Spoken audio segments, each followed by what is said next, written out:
Hello friends, मैं अजीत आप सभी का डेली करंट अफेयर्स में स्वागत करता हूं। फ्रेंड्स, आज है 23 मार्च 2023 और 23 मार्च से जितने भी करंट अफेयर्स के इंपॉर्टेंट क्वेश्चंस बन सकते हैं, सारे क्वेश्चनों को हम इस वीडियो में डिस्कस करेंगे। तो दोस्तों, आप लोगों से रिक्वेस्ट है कि इस वीडियो को शुरू से अंत तक देखिएगा। वीडियो के अंत में मैं आप लोगों से एक प्रश्न पूछूंगा, जिसका आंसर आप लोगों को इस वीडियो के कमेंट बॉक्स में बताना है। तो दोस्तों, आइए हम लोग आज के देख लेते हैं करंट अफेयर्स। पहला प्रश्न है दोस्तों कि लक्सर ने किसे ब्रांड एम्बेसडर के रूप में नियुक्त किया है। तो इस क्वेश्चन का राइट आंसर आप लोग का हो जाएगा ऑप्शन नंबर यहाँ पे सी, विराट कोहली। विराट कोहली को लक्सर ने ब्रांड एम्बेसडर के रूप में नियुक्त किया है दोस्तों। तो इस क्वेश्चन का राइट आंसर आप लोग का ऑप्शन नंबर सी हो जाएगा। आइए हम लोग देख लेते हैं कुछ इंपॉर्टेंट फैक्ट्स जो एग्जाम के पॉइंट ऑफ व्यू से इंपॉर्टेंट है। तो दोस्तों, अभी हाल ही में SBI ने अपनी तीसरी 81 बांड बिक्री से जुटाए हैं 3717 करोड़ रुपए। CCI ने रिलायंस के 2850 करोड़ रुपए के मेट्रो के स्थानीय कारोबार को खरीदने के लिए मंजूरी दे दी है दोस्तों, ठीक है। और IDFC म्यूचुअल फंड ने खुद को बंधन म्यूचुअल फंड के रूप में रिब्रांड कर लिया दोस्तों। फीफा ने महिला विश्व कप की पुरस्कार राशि 266% बढ़ाकर 900 करोड़ की कर दी है दोस्तों। तो इसको आप लोग याद रखना है।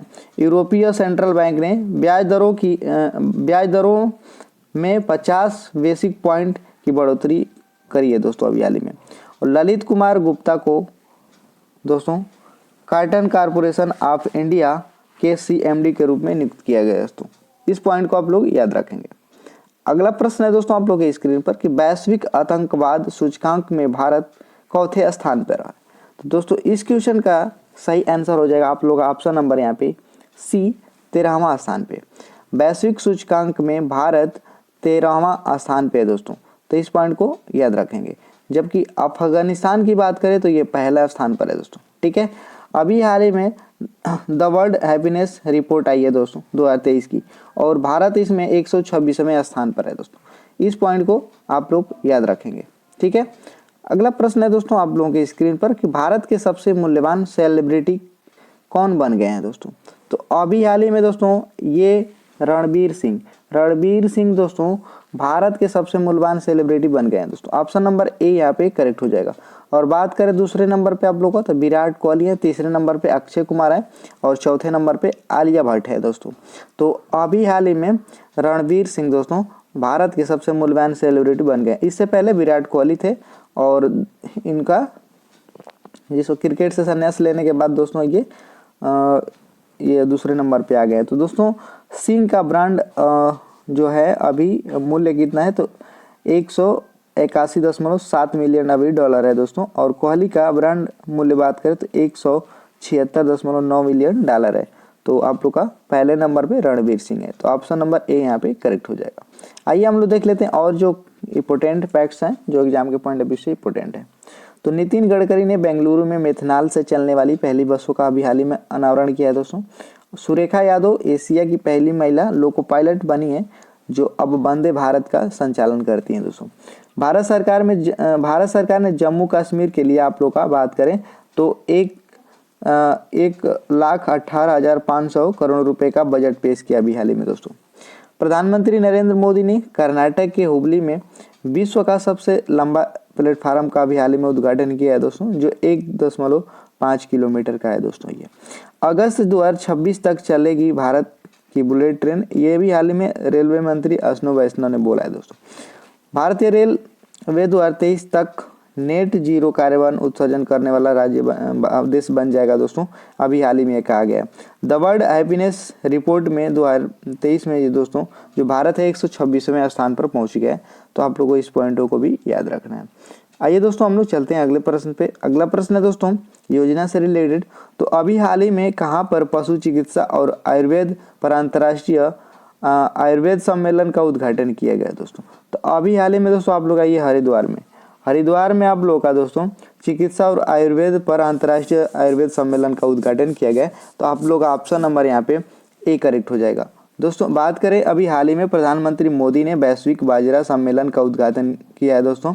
और सिक्किम ने भारत की G20 अध्यक्षता में B20 बैठक की मेजबानी अभी हाल ही में दोस्तों करी है दोस्तों। कर्नाटक में सागर परिक्रमा चरण चौथा संपन्न हुआ है अभी दोस्तों, इस पॉइंट को भी आप लोग याद रखेंगे। अगला प्रश्न है दोस्तों आप लोगों के स्क्रीन पर रक्षा सुरक्षा से रिलेटेड। तो ए फाइंडेक्स दोस्तों, ए फाइंडेक्स 2023 भारत अफ्रीका का 9 दिवसीय सैन्य अभ्यास कहाँ पे शुरू हुआ है? तो अभी हाल ही में दोस्तों ये महाराष्ट्र, ये पूना, नासिक पूना में अभी स्टार्ट हुआ है दोस्तों, ठीक है। तो ऑप्शन नंबर यहाँ पे सी करेक्ट हो जाएगा दोस्तों। यहाँ पे थोड़ा सा ये प्रिंट सही से ना हुआ, तो कहाँ पे हुआ है दोस्तों? तो ये पूना में हुआ है, तो ऑप्शन नंबर यहाँ पे सी करेक्ट हो जाएगा। बात करें दोस्तों, ठीक है, कोलकाता के साल्ट लेक में बनेगा वर्ल्ड ट्रेड सेंटर अभी हाल ही में दोस्तों। मर्लिन ग्रुप ने अभी बताया है कि कोलकाता के साल्ट लेक में बनेगा वर्ल्ड ट्रेड सेंटर, तो इस पॉइंट को आप लोग याद रखेंगे, ठीक है। अगला प्रश्न है दोस्तों आप लोग के स्क्रीन पर राज्य से रिलेटेड। तो अभी हाल ही में एशिया के सबसे बड़े लिक्विड मिरर टेलीस्कोप का उद्घाटन कहाँ पे किया गया है? तो अभी हाल ही में दोस्तों ये उत्तराखंड में किया गया है। उत्तराखंड आप लोग का ऑप्शन नंबर यहाँ पे सी करेक्ट हो जाएगा। तो लिक्विड मिरर टेलीस्कोप 4 मीटर का होगा दोस्तों, ये अभी उद्घाटन किया गया उत्तराखंड में। आप लोग ऑप्शन नंबर यहाँ पे सी करेक्ट हो जाएगा। आइए हम लोग देखते हैं राज्य से कुछ रिलेटेड इंपॉर्टेंट फैक्ट्स जो एग्जाम के पॉइंट ऑफ व्यू से इंपॉर्टेंट है। मणिक साहा ने दूसरी बार त्रिपुरा के मुख्यमंत्री के रूप में शपथ लिया अभी हाल ही में दोस्तों। कोनराड संगमा ने दूसरे कार्यकाल के लिए मेघालय के मुख्यमंत्री के रूप में अभी शपथ लिया है। नागालैंड के मुख्यमंत्री और एनडीपीपी नेता नेफ्यू रियो ने अभी हाल ही में पद पर शपथ लिया दोस्तों। मऊगंज को मध्य प्रदेश के 53वें जिले के रूप में अभी हाल ही में पेश किया गया और मध्य प्रदेश में लाडली बहना योजना की अभी हाल ही में स्टार्ट करी गई है दोस्तों। अट्टुकल पोंगल त्योहार अभी हाल ही में केरल में मनाया गया दोस्तों, इस पॉइंट को आप लोग याद रखें। महाराष्ट्र में पेश होगी चौथी महिला नीति, इस पॉइंट को आप लोग याद रखेंगे। G20 फूल उत्सव नई दिल्ली में अभी हाल ही में शुरू किया गया था। भिखारी मुक्त शहर पहल की शुरुआत अभी हाल ही में महाराष्ट्र के नागपुर में स्टार्ट करी गई है दोस्तों, ठीक है। और रेशम उत्पादकों हेतु बीमा योजना शुरू करने वाला भारत का पहला राज्य उत्तराखंड अभी बन गया है दोस्तों। कोलकाता के साल्ट लेक में बनेगा वर्ल्ड ट्रेड सेंटर, अभी इस पॉइंट को भी हम लोग देखेंगे दोस्तों, ठीक है। अभी देखे हैं दोस्तों। आइए हम लोग चलते हैं अगले प्रश्न पे। अगला प्रश्न है निधन से रिलेटेड। तो अभी हाल ही में समीर खाखर का निधन हो गया दोस्तों। ये कौन थे? तो समीर खाखर एक अभिनेता थे, इसलिए ऑप्शन नंबर आप लोगों का बी करेक्ट हो जाएगा दोस्तों, ठीक है। उन्हें लोकप्रिय टीवी श्रृंखला नुक्कड़ में खोपड़ी के किरदार के लिए सबसे ज़्यादा इनको याद किया जाता है दोस्तों। और इन्होंने फर्जी, सर्कस, श्रीमान श्रीमती, हंसी तो फंसी, ये सभी फिल्मों में काम कर चुके हैं दोस्तों। तो आइए हम लोग देख लेते हैं 2023 में कुछ इंपॉर्टेंट निधन जो एग्जाम के पॉइंट ऑफ व्यू से इंपॉर्टेंट है दोस्तों। यक्षगान भागवत बलिया नारायण का 85 वर्ष की आयु में अभी हाल ही में निधन हुआ है दोस्तों। दिग्गज भारतीय फुटबॉलर तुलसीदास बलराम का भी हाल ही में निधन हुआ है दोस्तों। प्रसिद्ध चित्रकार ललित लाजमी का भी हाल ही में निधन हो गया दोस्तों। दिग्गज एक्टर जावेद खान अमरोही का भी हाल ही में निधन हुआ है दोस्तों। प्रसिद्ध अमेरिकी पॉप संगीतकार बर्ट वच्छराज का 94 वर्ष की आयु में निधन हुआ है दोस्तों। प्रसिद्ध गायिका वाणी जयराम का भी हाल ही में निधन हुआ। पाकिस्तान के पूर्व राष्ट्रपति परवेज मुशर्रफ का भी हाल ही में निधन हो गया। और फिल्म निर्माता के विश्वनाथ का 92 वर्ष की आयु में अभी हाल ही में निधन हुआ दोस्तों। प्रसिद्ध लेखक के.बी. तिरुमलेश का अभी हाल ही में निधन हो गया। पूर्व आयकर मुक्त आयुक्त टी.सी.ए. रामानुजम का भी हाल ही में निधन हुआ दोस्तों। प्रसिद्ध लोकप्रिय मलयालम एंकर अभिनेता सुबी सुरेश का भी हाल ही में निधन हुआ है दोस्तों। मिर्जापुर के अभिनेता शाहनवाज का भी हाल ही में निधन हो गया। प्रसिद्ध बंगाली साहित्यकार शक्तिपद चट्टोपाध्याय का भी हाल ही में निधन हो गया दोस्तों। और दिग्गज अभिनेता निर्देशक सतीश कौशिक का भी हाल ही में निधन हुआ है दोस्तों। तो इस पॉइंट को भी आप लोग याद रखेंगे, ठीक है। अगला प्रश्न है दोस्तों आप लोगों के स्क्रीन पर कि विश्व डाउन सिंड्रोम दिवस कब मनाया जाता है? बहुत ही इंपॉर्टेंट है दोस्तों। डाउन सिंड्रोम दिवस कब मनाया जाता है? तो हर साल डाउन सिंड्रोम दिवस 21 मार्च को मनाया जाता है। तो आप लोग का ऑप्शन नंबर यहाँ पे बी करेक्ट हो जाएगा दोस्तों, ठीक है। ऑप्शन नंबर बी यहाँ पे सही है, ठीक है दोस्त। बी आप लोग का राइट आंसर है, 21 मार्च। आइए हम लोग देख लेते हैं 21 मार्च में कुछ मनाया गया इंपॉर्टेंट डे जो एग्जाम के पॉइंट ऑफ व्यू से इंपॉर्टेंट है। तो दोस्तों हर साल 1 मार्च को शून्य भेदभाव दिवस मनाया जाता है और 1 मार्च को ही विश्व शिशाग्र दिवस माना जाता है। 3 मार्च को मनाया जाता है विश्व वन्य जीव दिवस मनाया जाता है। 4 मार्च को राष्ट्रीय सुरक्षा दिवस, विश्व मोटापा दिवस मनाया जाता है। और 7 मार्च को जन औषधि दिवस मनाया जाता है। 8 मार्च को दोस्तों अंतर्राष्ट्रीय महिला दिवस, नो स्मोकिंग दिवस मनाया जाता है। 9 मार्च को विश्व किडनी दिवस मनाया जाता है और 10 मार्च को CISF स्थापना दिवस मनाया जाता है। 10 मार्च को अंतर्राष्ट्रीय महिला न्यायाधीश दिवस मनाया जाता है। 14 मार्च को नदियों के लिए अंतर्राष्ट्रीय कार्रवाई दिवस मनाया जाता है और 14 मार्च को ही अंतर्राष्ट्रीय गणित दिवस के रूप में मनाया जाता है, जिसे हम लोग पाई दिवस के रूप में भी जानते हैं दोस्तों। 15 मार्च को अंतर्राष्ट्रीय उपभोक्ता दिवस मनाया जाता है और 15 मार्च को इस्लामोफोबिया अंतर्राष्ट्रीय दिवस मनाया जाता है दोस्तों। 16 मार्च को राष्ट्रीय टीकाकरण दिवस मनाया जाता है और 17 मार्च को वर्ल्ड स्लीप डे मनाया जाता है दोस्तों और 20 मार्च को वर्ल्ड ओरल हेल्थ डे मनाया जाता है दोस्तों। ठीक है, वर्ल्ड ओरल हेल्थ डे मनाया जाता है 20 मार्च को। 21 मार्च को वर्ल्ड पोएट्री दिवस मनाया जाता है। अंतर्राष्ट्रीय आप लोगों का नवरोज दिवस मनाया जाता है और अंतर्राष्ट्रीय वन दिवस 21 मार्च को ही मनाया जाता है।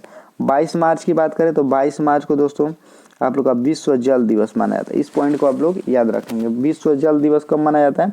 तो 22 मार्च को मनाया जाता है। अगला प्रश्न है दोस्तों आप लोग स्क्रीन पर कि किस देश ने अपना पहला पनडुब्बी वेश शुरू किया है दोस्तों? तो अभी हाल ही में दोस्तों ये बांग्लादेश ने अपना पहला पनडुब्बी बेस शुरू किया है। तो ऑप्शन नंबर यहाँ पे डी करेक्ट हो जाएगा। आइए हम लोग देख लेते हैं कुछ अंतर्राष्ट्रीय से रिलेटेड और एग्जाम के पॉइंट ऑफ व्यू से इंपॉर्टेंट क्वेश्चंस। अमेरिका में ऑस्ट्रेलिया को G220 फुल क्रूज मिसाइल की बिक्री करने के लिए मंजूरी अभी हाल ही में दे दी है दोस्तों। और श्रीलंका की अर्थव्यवस्था में 2022 में 7.8% की कमी अभी हाल ही में गिरावट आई है दोस्तों। ब्रिटिश लेखक इतिहासकार पैट्रिक फ्रेंच का अभी हाल ही में निधन हो गया दोस्तों। सलीम डार ने 19 साल बाद ICC के अंपायरों के एलिट पैनल से दिया है इस्तीफा अभी हाल ही में दोस्तों। और जापानी PM ने प्रधानमंत्री मोदी को G7 की बैठक के लिए अभी हाल ही में आमंत्रित कर दिया दोस्तों। ठीक है, और राम सहाय प्रसाद ठीक है यादव बने हैं नेपाल के तीसरे उपराष्ट्रपति के रूप में अभी हाल ही में दोस्तों शपथ लिया दोस्तों। ठीक है, और कमल दहल प्रचंड यहाँ के अभी हाल ही में प्रधानमंत्री बने हैं दोस्तों। तो इस पॉइंट को आप लोग याद रखेंगे। उपराष्ट्रपति कौन बने हैं? तो राम सहाय प्रसाद यादव। ठीक है, इस पॉइंट को आप लोग याद रखेंगे। अगला प्रश्न है दोस्तों आप लोग के स्क्रीन पर कि किस को C8 के MD और CO के रूप में नियुक्त किया गया है? तो C8 की अभी हाल ही जो टायर होता है दोस्तों C8, तो अभी हाल ही में किसे इसको C8 के मतलब MD और CO नियुक्त किया गया? तो अर्नव बनर्जी आप लोग ऑप्शन नंबर यहाँ पे डी करेक्ट हो जाएगा। आइए हम लोग देख लेते हैं कुछ 2023 में नियुक्ति है जो एग्जाम के पॉइंट ऑफ व्यू से वेरी इंपॉर्टेंट है। तो राजेश मल्होत्रा को PIB का प्रधान महानिदेशक अभी हाल ही में नियुक्त किया गया। शैलेंद्र पाठक को फिक्की के महासचिव बने। पेप्सी ने रणवीर सिंह को अपना ब्रांड एम्बेसडर नियुक्त किया है दोस्तों। नया महानियंत्रक CGA SS दुबे अभी हाल ही में बने हैं दोस्तों। ICICI प्रेडेंशियल लाइफ के MD और CO अनूप बागची अभी हाल ही में बने दोस्तों। और LIC के नए MD तच पांडे और M जगन्नाथ को नियुक्त किया गया हाल ही में दोस्तों। वाईकॉम 18 ने पूर्व कप्तान MS धोनी को अपना ब्रांड एम्बेसडर नियुक्त किया हाल ही में दोस्तों। और मनमीत के नंदा इन्वेस्ट इंडिया के MD और CO अभी हाल ही में नियुक्त किए गए हैं दोस्तों। G कृष्ण कुमार को भारत पेट्रोलियम कारपोरेशन के अध्यक्ष के रूप में अभी हाल ही में नियुक्त किया गया है दोस्तों। ठीक है, इस पॉइंट को आप लोग याद रखेंगे। आज का पहला दोस्तों आप लोग का ये पुरस्कार से है, आप लोग क्वेश्चंस बताना है कि Christopher Martin Jenkins spirit of cricket award किसने जीता है? 4 ऑप्शन है, आप लोग को चारों ऑप्शनों में से आप लोग को ढूंढ के बताना है कि इस क्वेश्चन का राइट आंसर क्या होगा। आसिफ शेख होगा या जोस बटलर होगा या बेन स्टोक्स होगा या जो कमाल एरी होगा। इन चारों ऑप्शनों में से आप लोग कमेंट करके बताना है कि इस क्वेश्चन का राइट आंसर क्या हो जाएगा। आइए हम लोग देख लेते हैं कुछ इंपॉर्टेंट फैक्ट्स जो एग्जाम के पॉइंट ऑफ व्यू से इंपॉर्टेंट है। तो राष्ट्रपति द्रौपदी मुर्मू को तीनों सेनाओं ने अभी हाल ही में गार्ड ऑफ ऑनर से सम्मानित किया है। सेंट्रल बैंकिंग ने RBI के गवर्नर शशिकांत दास को governor of the year award से अभी हाल ही में नवाजा दोस्तों। बॉम्बे जयश्री को संगीत अकादमी द्वारा संगीता कलानिधि पुरस्कार अभी 2023 के लिए इसको चुना है दोस्तों। और भारतीय उद्योगपति श्री रतन टाटा को विशिष्ट सेवा के लिए ऑर्डर ऑफ ऑस्ट्रेलिया में नियुक्त किया गया अभी हाल ही में दोस्तों, ठीक है। और भारत और श्रीलंका ने नई दिल्ली में प्रदर्शनी जेफरी बाबा का उद्घाटन अभी हाल ही में किया है। तो इस पॉइंट का आप लोग याद रखेंगे। तो इस क्वेश्चन का राइट आंसर जो भी पहले बताएंगे उनका पहले नाम लिया जाएगा। और दोस्तों ये वीडियो आप लोगों को कैसी लगी कमेंट सेक्शन में कमेंट करके जरूर बताना है। यदि वीडियो अच्छी लगती हो तो अब इस वीडियो को आप लोग लाइक और शेयर जरूर किया करें दोस्त, ठीक है। चैनल पे पहली बार विजिट करें तो चैनल को सब्सक्राइब कर पास वाली घंटी को जरूर प्रेस करिएगा ताकि आने वाली वीडियो को नोटिफिकेशन आपको मिलता रहे। मिलेंगे अगली वीडियो में, तब तक के लिए जय हिंद, वंदे मातरम।